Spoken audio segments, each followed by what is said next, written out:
Okay. It's hard to keep doing this, but sometimes it rolls and sometimes it don't. So Steve Halk and I ended up taking off out of California, headed north. I wanted to show him the High Sierras. So we hitchhiked into Bishop and walked back in. I remember writing somewhere about, uh, anyway, we get to South Lake and I'm taking him to Treasure Lakes, which I'd been to before. It's a dead end trail off of South Lake. And but it's a beautiful place. And we went there and we had stashed a bunch of stuff that we didn't want to carry because you got to realize we've been freight hopping and carrying around. But we didn't stop to get no pass or nothing either. That was what I was chuckling about. Don't really like people telling me I can't go where I think I ought to be able to go. But anyway, uh, it was a trippy, like the things I remember about Treasure Lakes there. And I hope you kids someday get to go check that out yourself. But this was like July, so it's already way summertime, but there was still snow melting off of the whole side of a mountain there because the sun didn't get to it much. And I'm going to guess we were up, I don't know, 9,000, 10,000 feet or so. And there was this flat rock, pretty good size, that went out into that lake that God knows how deep it actually was. But we were there 3 days, and it took us damn near all 3 days before we had the courage enough to get in that water. And I mean, it was cold. But, and it didn't matter where you went in. The first time I went in, actually, the only place we ever ended up going in was right close to shore where we could scramble out. And I discovered really that if I jumped in, it didn't matter which way you hit the water, you come up headed for that shore. And I discovered once you got to that shore, if you stopped for just a second, your whole body went numb. And once you were numb, you didn't feel nothing. You were able to use some basic H and wash yourself off, and rinse and get out. And you were plenty cold by then, but you were able to do it. Anyway, one day I'd head this way and Steve would head the other way, and we'd come back and tell each other what we found. And I found a shortcut to Long Lake and some marmots, a family of marmots that was mom, dad, and about 2 or 3 little ones. And they hadn't seen too many human beings. They weren't that afraid. Got a good look at them. And he found out if you go upstream, this little puddly stream that leaked into this big lake, there was another little lake. And I never did make it up there. I always wished I had it. He said there's one even above that. Anyway, so like an idiot, as we're walking over to Long Lake, I threw my tobacco in the wind. I was going to quit smoking my land. So, of course, I got, I'm going through withdrawals now, but we hit Long Lake and we start up the Bozeman Pass and we get to the top, which is way up there, Bishop Bozeman Pass, or the Bishop Pass and Bishop Lake. Anyway,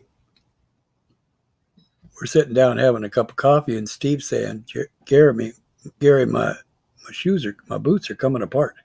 I'm afraid to go down this other side. I'm going to have to go back and get another pair of boots. So we decided, okay, let's see. How about Reno, Nevada at the, the hell's it called? The place you can get lunch for free. The Mission. And I said every Wednesday, because I didn't know how long I was going to be. I said every Wednesday I'll check there and show up around lunchtime and we'll reconnect. So he heads back, and he was going to pick up all the stuff and that we had stashed and take it on into Reno. It wasn't that much, just stuff we didn't need.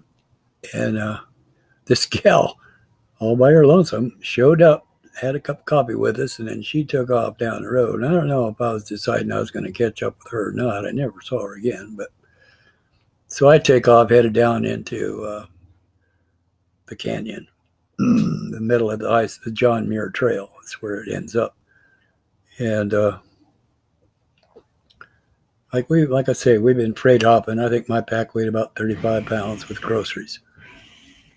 So I get down there. I remember one neat spot where the trail kind of run along this waterfall that was racing down this canyon wall of rock. And I kept going. I get to the bottom, and now I'm in the middle of the High Sierra Mountains, and I'm walking up north, and I run across a ranger camp, and I stopped and talked to him. He says, "I don't suppose you got a pass, did you?" And I said, "No." And he said, "Well, I ain't going to tell anybody." I was thinking that's a wise decision. Your ass way over here.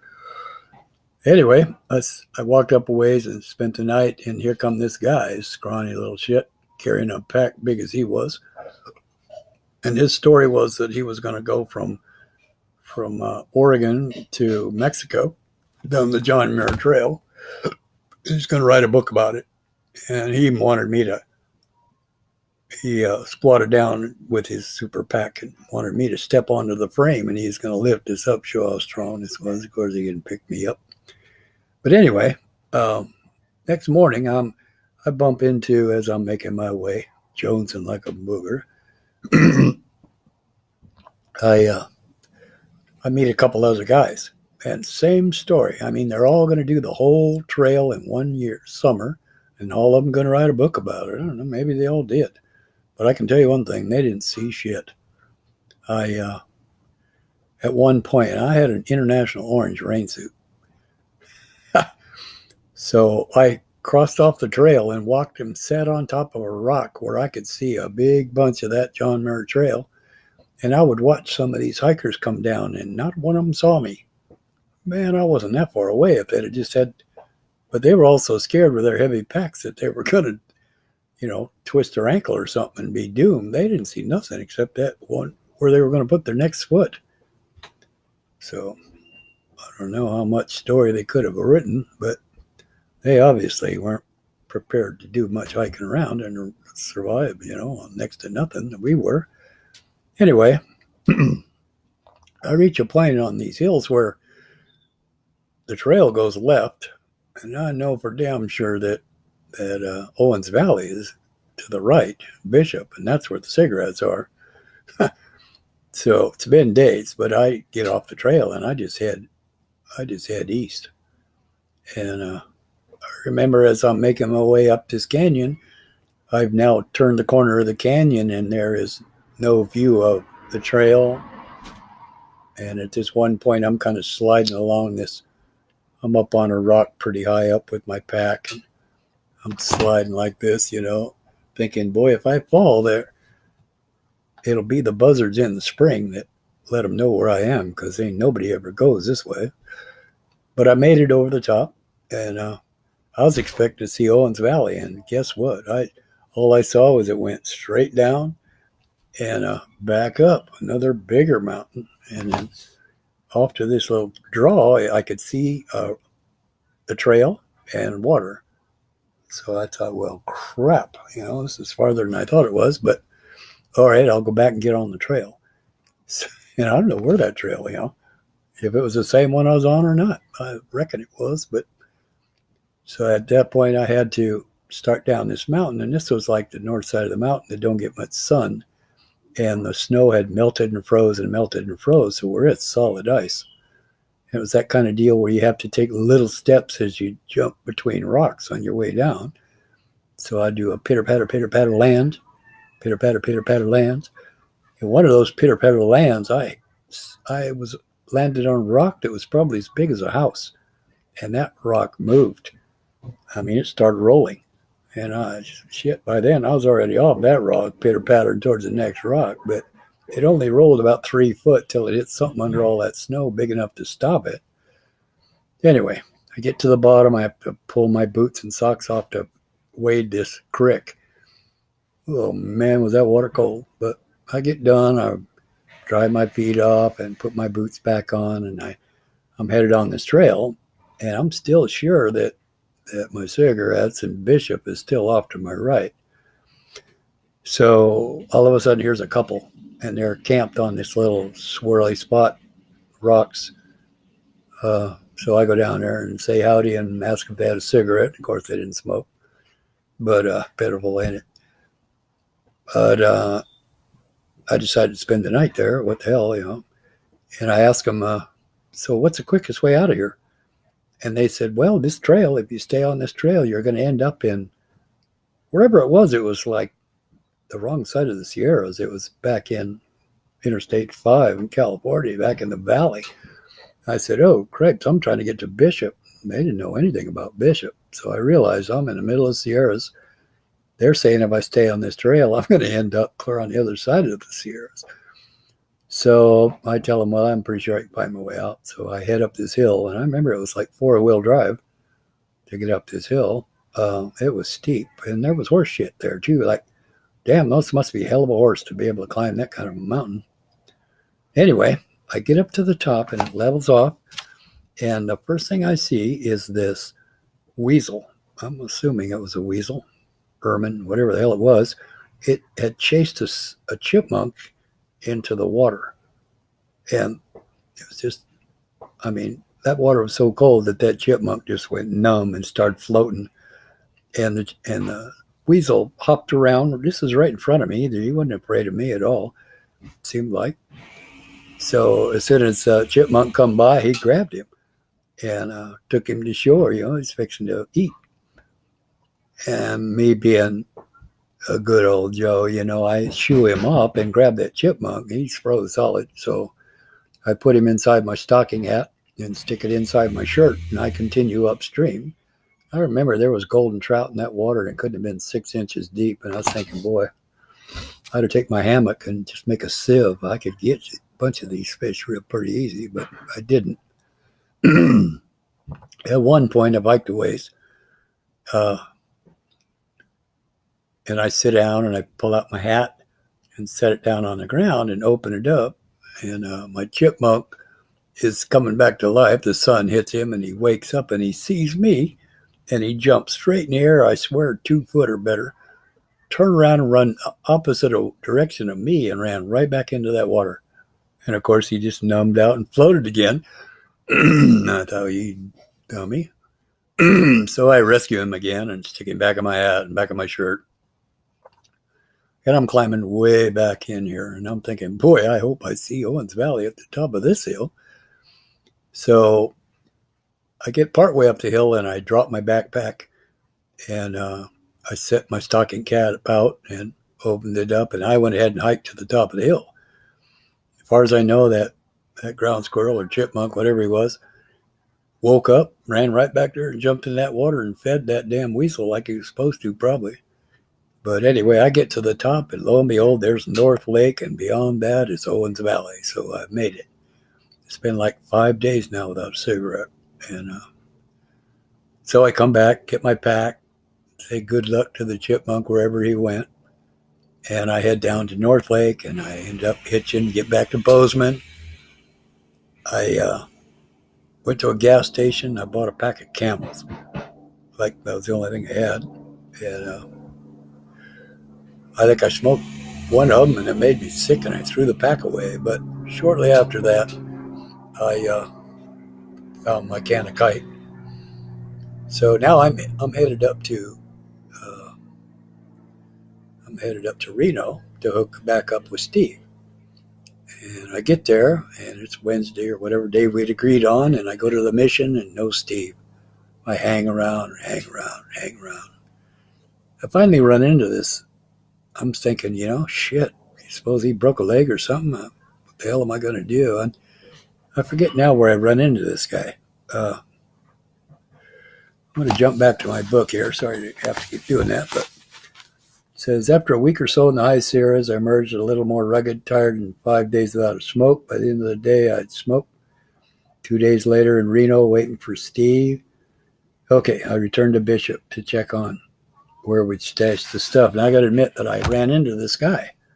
And he's got a weird story. He's headed back home somewhere. And he's looking for company, I guess. And his story was that his wife had left him or something, so he took an axe and chopped up all his furniture because she was going to get the house, I guess, and it grabbed this beat up old pickup and headed out. Well, I said, well, listen, I got to go back down to Bishop to check on this stuff and make sure that my friend got it. He says, well, I'll drive you down there, and then you can ride with me on over to, I forget where it was he was headed, but it was on my way. So I said, cool. So we drove down, we hiked in, it was gone. So Steve had the stuff, and he had made it to here. So then we took off. And this guy, he said, I got to stop in Carson, Nevada. And he does, and I sit in the truck, and he runs up, and he comes back later. I'll be honest with you, I knew what he was doing. I mean, he ended up telling me, but this weirdo was ambidextrous. And he'd gone into this motel and stolen some paychecks out of the back of the paycheck book from this guy he'd met in prison. And what he was doing was he'd fill out himself a paycheck with one hand and sign it with the other. And in Nevada, everybody cashes paychecks because they know you're going to gamble or whatnot. So I'm sitting outside. This guy's going in, and he's buying cigars, and he's buying whiskey, and he's gambling. And we'd drive on, and he'd stop and fill out another check. And I think at some point he even gave me the change out of one of them. That's probably, shouldn't have took that, but I did. Never say no. So we get a little side lamp one. This guy had before the flat tire, we look out, and there's some what looks like giant stairs on the side of a mountain. And what it was strip mining. An old strip mine. And he said, well, you can get out here, but I'm going to drive out there and see what the hell that is. And I said, let's go. So this guy you'd think he had a dune buggy or something instead of an old pickup, but he's howling out across the desert. And I finally realized what we were headed into, and I'm hollering, stop, stop, stop. And he slammed on his brake. And I don't remember how many feet we were away from the end of our side of that canyon, and a hell of a drop. And it was a strip mine. That sobered me right up, and I'd have got out, but shit, it was July in Nevada, and that's not a good place to be on foot. So we go back onto the road, and he has a flat tire. Well, shit, he's got this beat up old spare, but no jack. So we flag down a guy, he loans us a jack, and we change the tire, and it's going flap, flap, flap, retread. So we get to Indian Springs. That's just outside of Las Vegas. And he's saying, what's this? He's going to get a tire for next to nothing. So he goes in there, and the guy's only wanting like $5 for a used tire. But he's Jew, and he's arguing with this guy trying to get this tire for next to nothing. And finally, the guy calls his manager, and his manager comes out. And he's arguing with the manager, and I'm thinking, God, buddy, you got paychecks and $5 is nothing, So all of a sudden, the manager calls the cops. And as soon as he sees the cops, he says, okay, it's time to go. And he gets in his truck, and I got my backpack stuff in the back of his truck. So I go jumping in, and shit, we didn't make a quarter of a mile, and the cop pulls us over. Now, the cop runs a check on his driver's license. His previous boss had sold him that pickup for $250, and he left without paying it all off. So he had turned it in as a auto theft or something like that. Anyway, that's a federal offense, and that crosses state lines. So the guy told him, this guy's just hitchhiking, and I'm telling him, look, there's my pack. I'm just catching a ride with this guy, but he hauls us to Las Vegas County Jail, and I pass on the phone because I knew my dad would say, you got yourself in there, you get yourself out. So I spent 8 days in the Las Vegas County Jail, and I almost got in a fight with a colored guy that stole my damn cigarettes. And this guy's at home. He's doing card decks, so every card that comes up, he does that many push-ups, that kind of stuff. Anyway, and this is like the county jail. I met some people there. One of them was a guy that had got caught with a joint of marijuana in the city park, and he'd been there 3 months. in it and never even seen a judge. And this other guy who was pretty cocky about it all, but he'd come to Las Vegas. He said he had a ranch in Arizona. Maybe he did. He'd come and got a job. He was working in a casino, and one of his jobs was to go to the window, and there'd be this suitcase full of money that he was supposed to pick up and take somewhere. So he got this idea. He shows up once, and there's absolutely nobody in the cage, but the case is there. So he takes the case and walks into the bathroom, and they got these automated machines that like reach down into the trash bag until they hit the bottom and pull out the trash. An automated gizmo.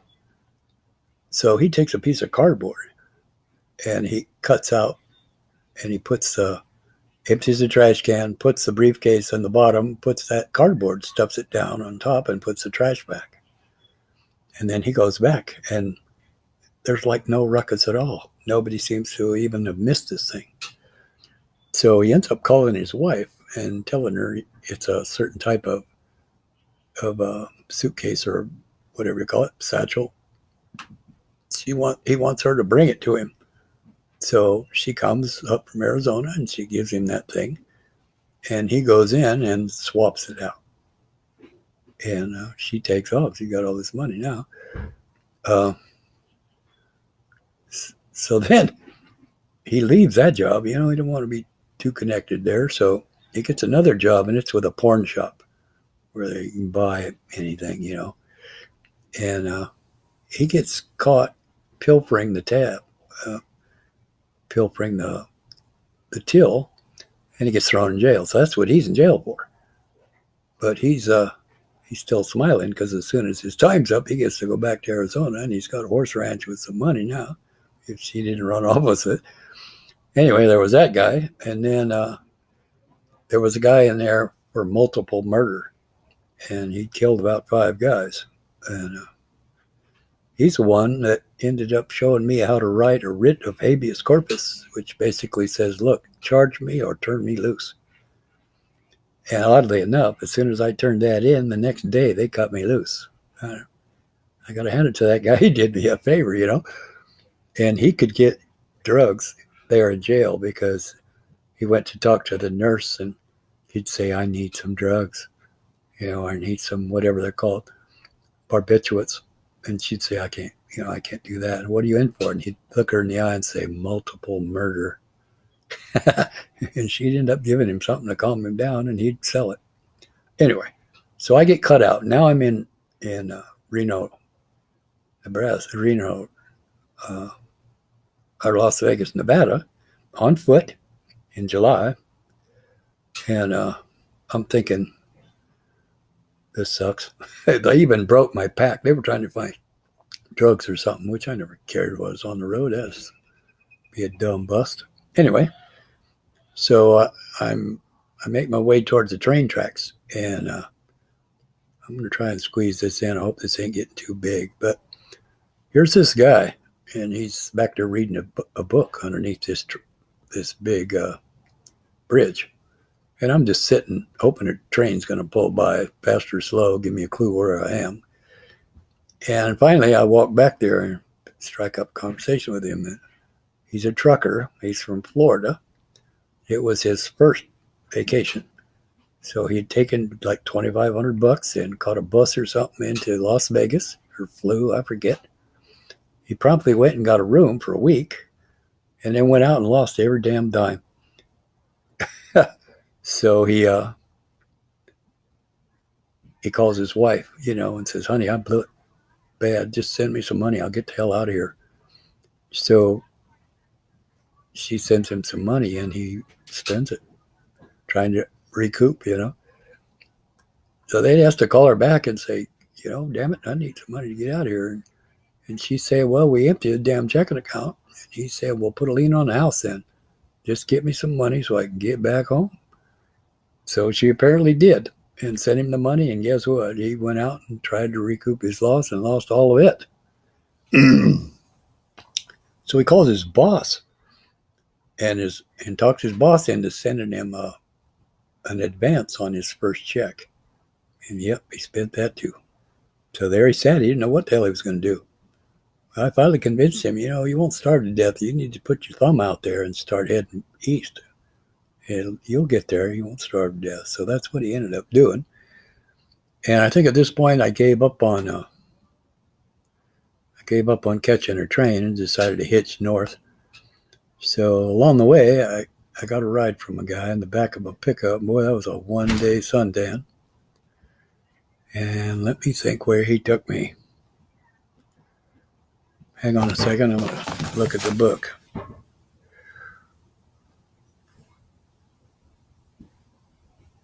All right. I'm going to just stop here. This will be chapter 13.